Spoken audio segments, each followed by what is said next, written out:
Amiga, estou cheinha de trabalho. E tu? Eu vou ter um dia santo. Só tenho de reunir com a quinta.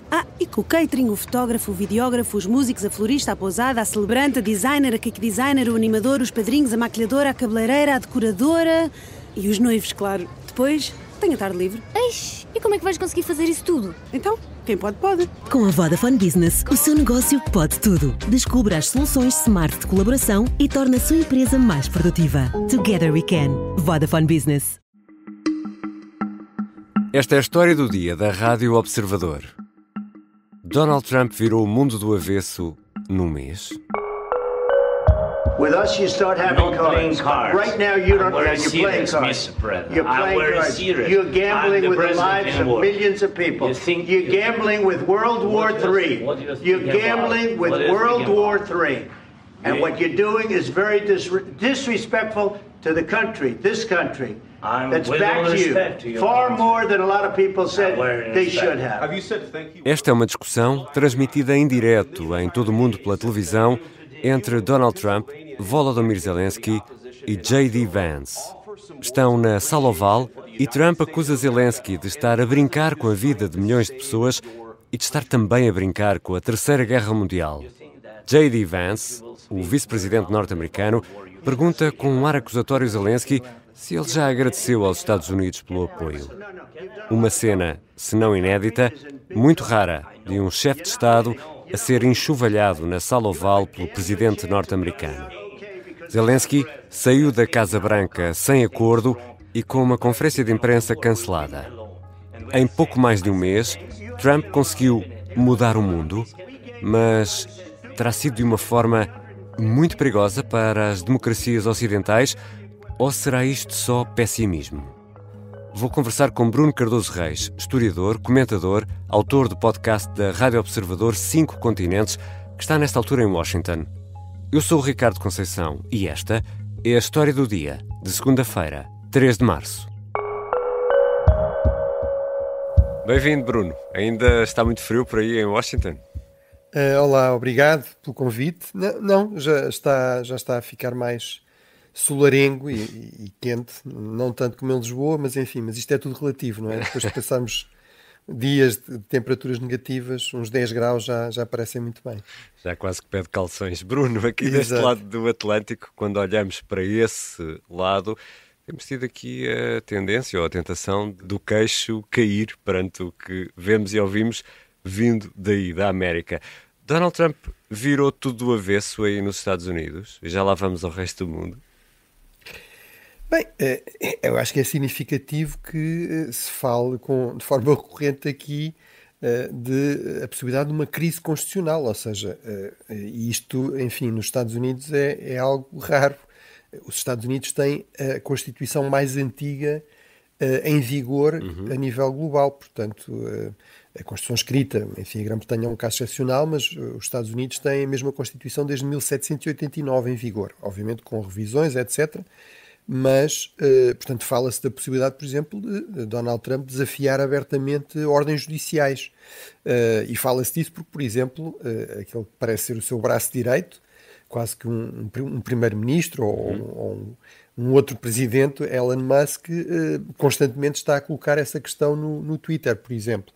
E o outro, o verdadeiro vice-presidente, o J.D. Vance, que até é também um jurista, também coloca essa questão. Portanto, realmente são muitas mudanças, Eu estive a ver, por exemplo, em termos de decretos, de governar por decreto, que é uma possibilidade, sobretudo, há que também sublinhar isso, quer dizer, nem todos os problemas são criados por Donald Trump. Há muitas queixas sobre a dificuldade dos dois partidos históricos, o Partido Democrático e o Partido Republicano, se entenderem, muito mais do que aconteceu desde que basicamente este sistema de dois partidos dominantes existe, desde meados do século XIX, e portanto já com Biden ou com Obama houve um uso maior de decretos presidenciais. Mas estamos a falar para um período equivalente de Donald Trump pedir mais do dobro de Biden, mais de 80, Biden ficou pelos 40, Obama pelos 20.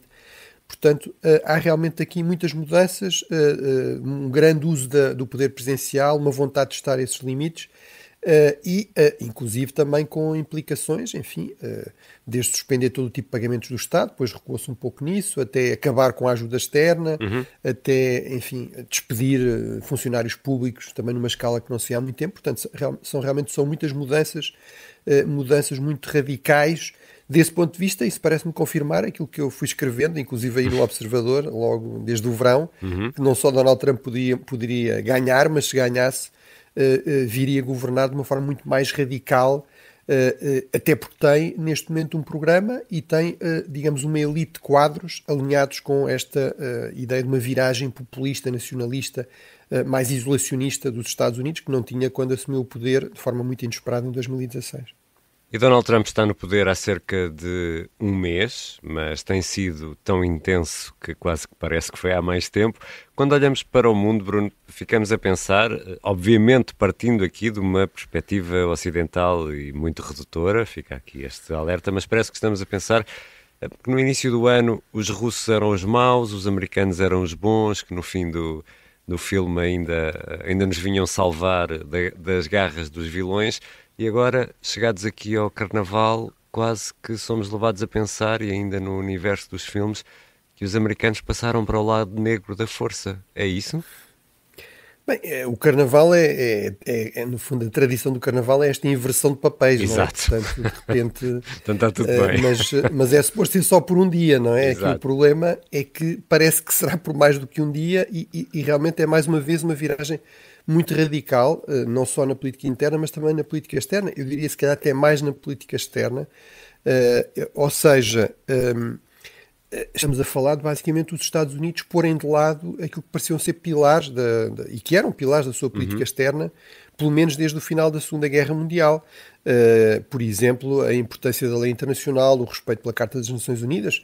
Basicamente, Donald Trump, por exemplo, na questão da Ucrânia, parece agir como se a questão de há crimes de guerra ou não há crimes de guerra, houve uma guerra de agressão que é ilegal ou não, isso parece completamente irrelevante. O que conta é, muito pragmaticamente, as relações de poder, quem é que tem poder, quem é que tem riqueza, o que é que os Estados Unidos podem ganhar nisto. Portanto, uma visão que realmente não tem nada a ver com aquilo que é o histórico dos Estados Unidos há muitas e muitas décadas. E isso realmente faz toda a diferença, porque é verdade que as grandes potências sempre, enfim, tiveram uma influência maior do que as demais. É verdade que com grande poder muitas vezes vem a tendência para abusar desse poder, para uma certa arrogância, até para erros associados a isso.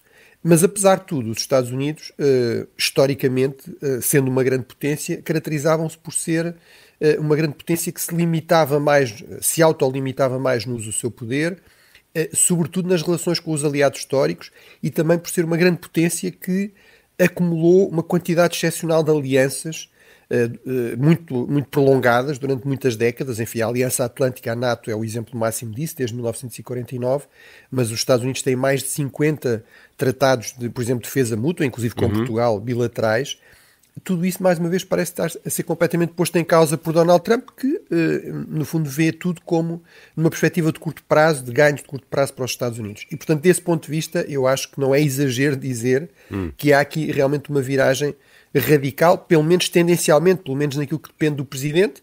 Depois vamos ver o que é que ele consegue realizar e até que ponto é que percebe também que muitas destas relações são realmente do interesse dos Estados Unidos, mesmo do ponto de vista pragmático, não são simplesmente uma questão de princípio ou de normas ou de leis internacionais. É que além da Ucrânia ainda temos o problema do Médio Oriente e da faixa de Gaza e aquela ideia de construir uma riviera. Eu estava a pensar nesta nossa conversa, Bruno, e lembrei-me de uma canção da Rita Lee, do Balacobaco, quando a Rita Lee canta "Para o mundo que eu quero descer", quase que me apetece dizer o mesmo.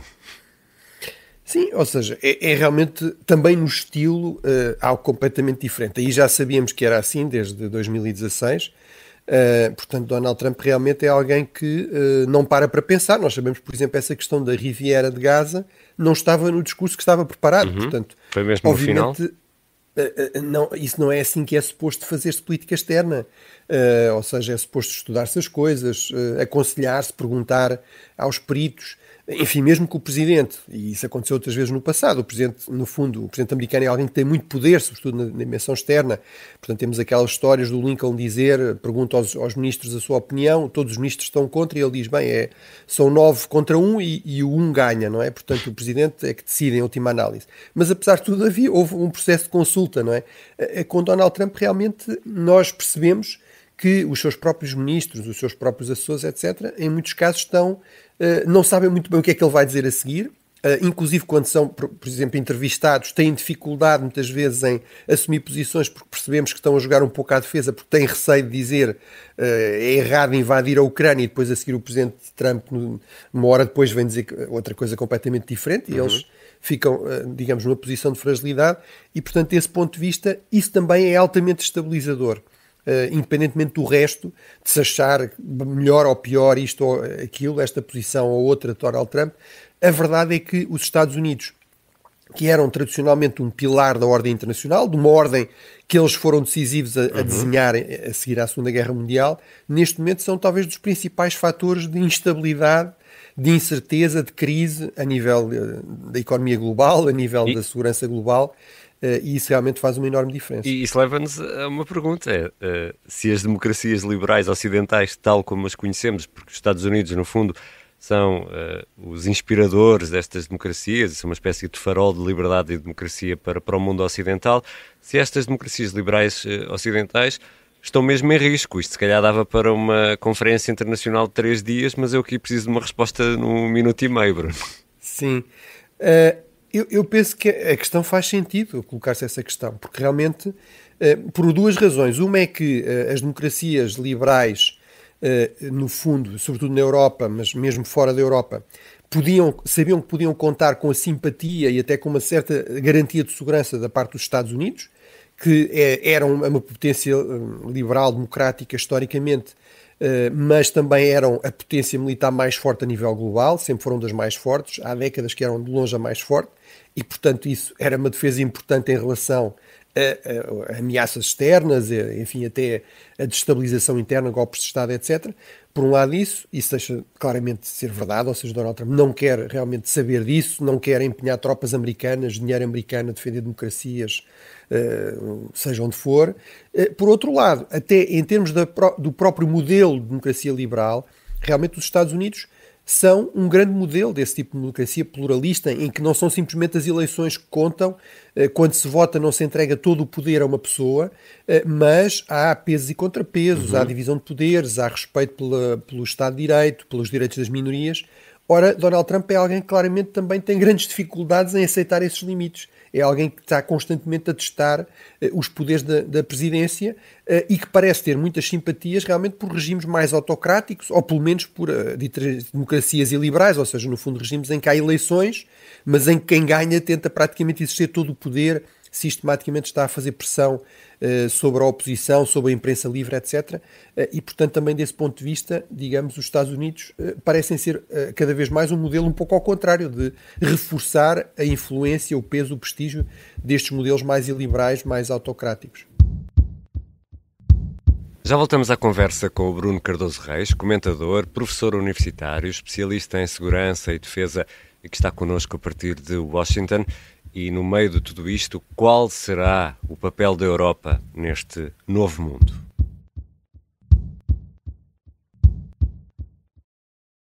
Estamos de regresso à conversa com Bruno Cardoso Reis, comentador, professor universitário. Amiga, estou cheinha de trabalho. E tu? Eu vou ter um dia santo. Só tenho de reunir com a quinta.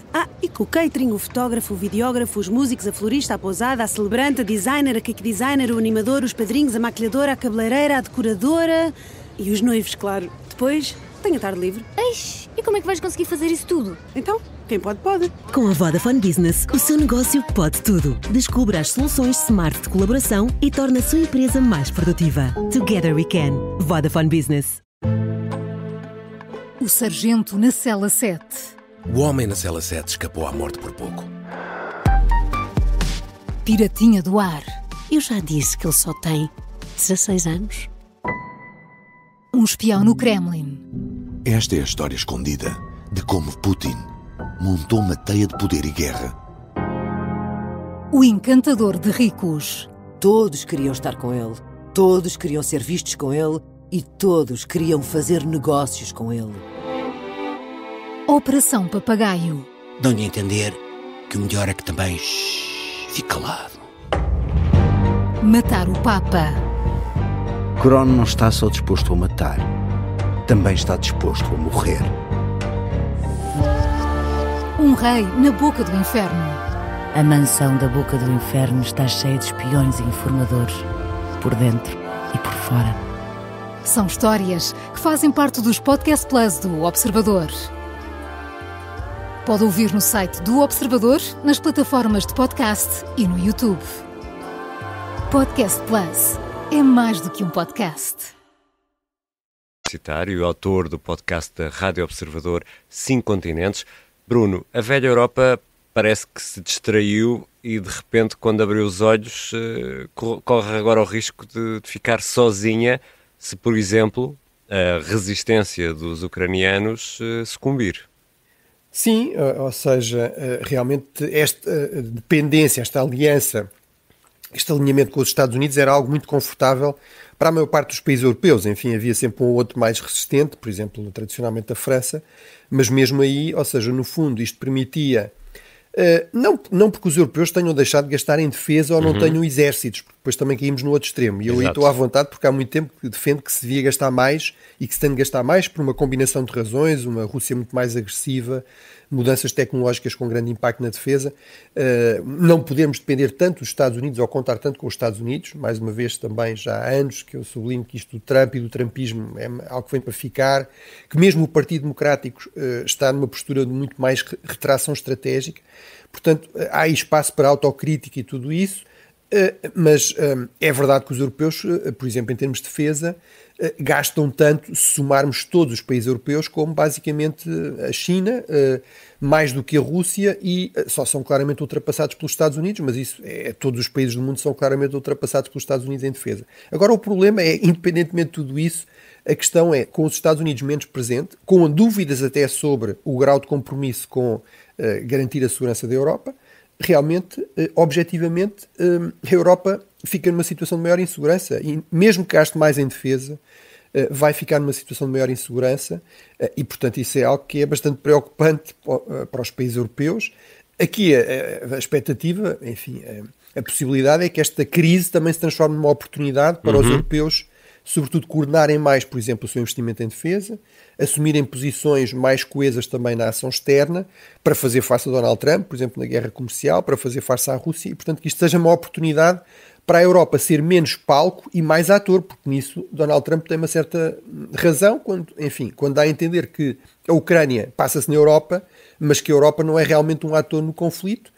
Ele, no fundo, está a testar isso, não é? Se os europeus conseguirem apresentar aqui uma posição forte e coesa, certamente terá de se contar com os europeus, por exemplo, na discussão da situação da Ucrânia e de uma eventual paz ou cessar-fogo. E em termos de defesa, na União Europeia apenas a França tem armas nucleares, isto em termos de União Europeia. Podemos contar com o Reino Unido? Os britânicos estarão sempre connosco ou não? Bem, esta é uma das ironias também toda esta situação, que é a Grã-Bretanha está, de facto, numa situação ainda pior do que a maior parte de outros países europeus, porque com o Brexit, no fundo, cortou relações, ou pelo menos deixou de fazer parte do processo de decisão da União Europeia, na esperança de que, no fundo, ia conseguir recuperar isso, nomeadamente com uma aproximação maior aos Estados Unidos. Ora, os Estados Unidos passaram a ser um aliado muito mais incerto, até para a própria Grã-Bretanha, embora a Grã-Bretanha aí tenha algum soft power. Enfim, sabemos que, por exemplo, o primeiro-ministro britânico veio cá e o rei Carlos III convidou Donald Trump para uma visita de Estado, para visitar Balmoral, aquele palácio na Escócia, etc. Isso são coisas que o Donald Trump aprecia muito e que os europeus, aliás, devem explorar, esse tipo de soft power, mas a verdade é que, de facto, enfim, isso ganha aqui alguma boa vontade de curto prazo, mas mesmo em termos de relações comerciais, por exemplo, Donald Trump não afasta a possibilidade de tarifas também contra a Grã-Bretanha, depende do acordo que os britânicos estejam dispostos a fazer. Portanto, isso realmente levou a Grã-Bretanha, não apenas também por ter um governo trabalhista e pela opinião pública estar muito mais autocrítica em relação ao Brexit, mas levou a Grã-Bretanha a aproximar-se mais da Europa e isso ficou bastante evidente na questão da reação à possibilidade de uma imposição, de uma espécie de rendição à Ucrânia, e portanto esse pode ser um dos aspectos positivos, ou seja, um reforço aqui do esforço coordenado de rearmamento ser feito não apenas no contexto da União Europeia, mas com outros países europeus, como por exemplo a Noruega, que tem muito dinheiro do petróleo, com a Grã-Bretanha, que tem uma indústria militar importante. A dimensão nuclear também, que há 2 ou 3 anos, enfim, havia abaixo-assinados para acabar com as armas nucleares, para Portugal aderir ao tratado, enfim, obviamente tornam-se muito mais importantes. Eventualmente, uma das coisas que se ponderará e que se poderá desenvolver e que eu penso que faz sentido era armas nucleares táticas, digamos, com uma espécie de financiamento europeu, como parte de um financiamento comum europeu, que também será indispensável para este rearmamento poder avançar rapidamente e sem pressões excessivas sobre a economia e sobre os orçamentos. Historicamente sempre foi assim, sempre foi preciso haver dívida pública barata para um Estado conseguir ser um poder militar forte. Foi a vantagem, por exemplo, da Grã-Bretanha face à França no final do século XVIII ou no século XIX.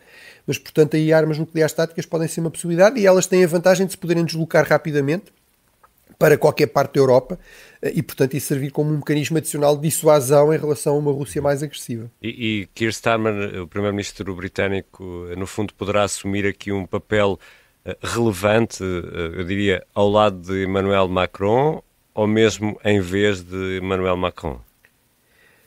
Bem, aí os britânicos, por exemplo, nas últimas 2 semanas começaram a falar, bem, a Grã-Bretanha vai voltar a ser a ponte entre os Estados Unidos e a Europa. Keir Starmer vem cá, vai ser o primeiro líder europeu a vir, enfim, uma visita, digamos, individual, não como parte da posse de Donald Trump, e portanto, na verdade, Macron ultrapassou, não é? Veio uns dias mais cedo e também tem uma boa relação com Donald Trump em termos pessoais. E tem a vantagem de estar dentro da União Europeia. Portanto, aí eu diria a Grã-Bretanha terá um papel importante, mas reduzido por causa do Brexit, apesar de tudo.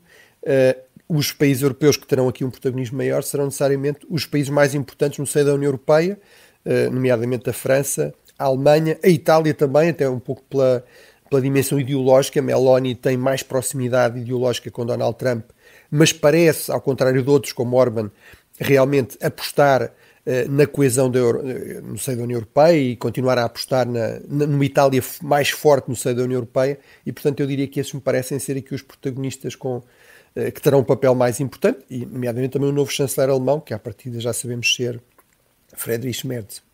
E como fica Portugal no meio disto tudo, Bruno? Bem, Portugal parece-me que fica bastante desconfortável.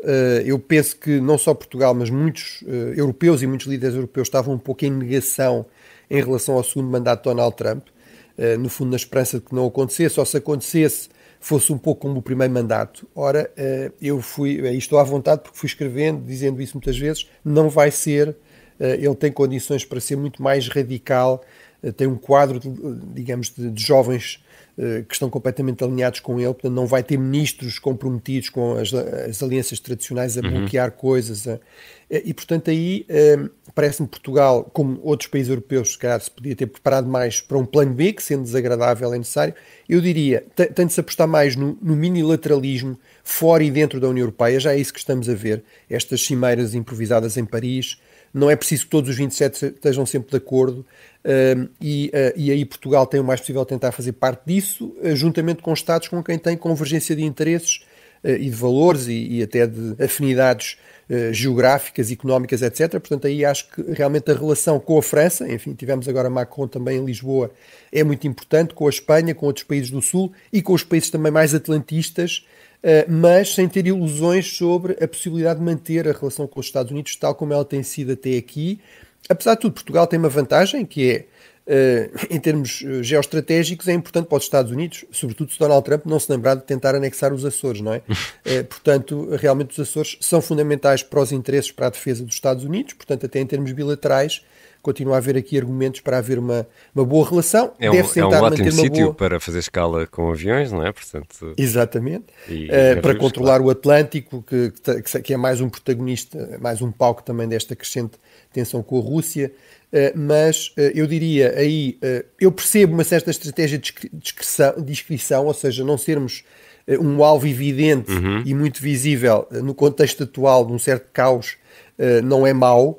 Agora não podemos confiar apenas nisso e realmente temos de apostar mais nestes formatos mais variáveis, diversificar relações, sem deixar de procurar ter boas relações na medida do possível com os Estados Unidos de Donald Trump, porque isso é o que toda a gente vai procurar fazer, não por Donald Trump ser um gênio estratégico, mas porque os Estados Unidos são a maior economia mundial, a mais dinâmica, são a potência militar mais forte a nível global e, portanto, toda a gente, por muito que não goste do atual presidente americano, ou goste mais ou menos, vai tentar ter uma boa relação e chegar a acordos com ele.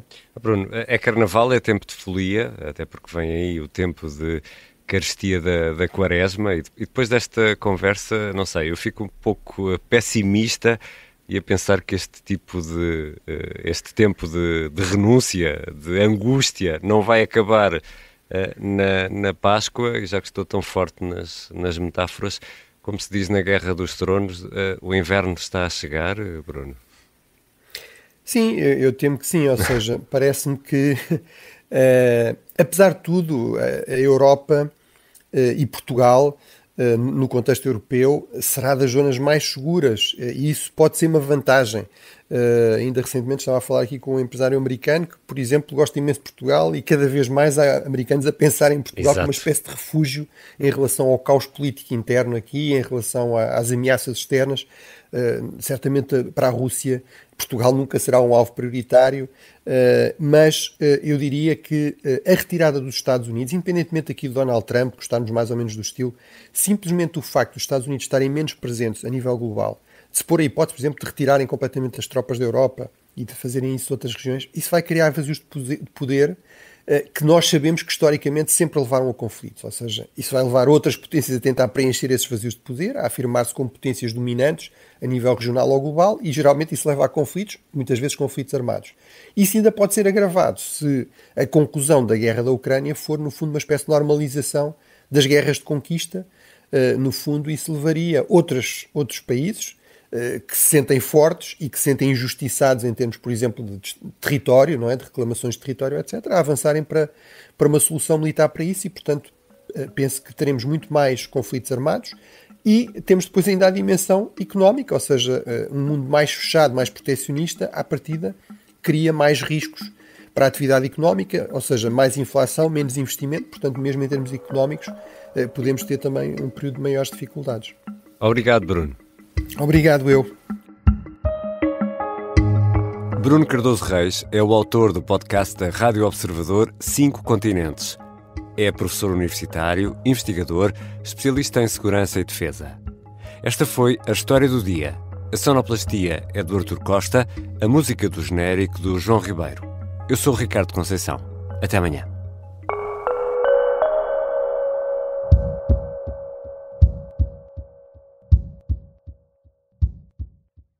Amiga, estou cheinha de trabalho. E tu? Eu vou ter um dia santo. Só tenho de reunir com a quinta.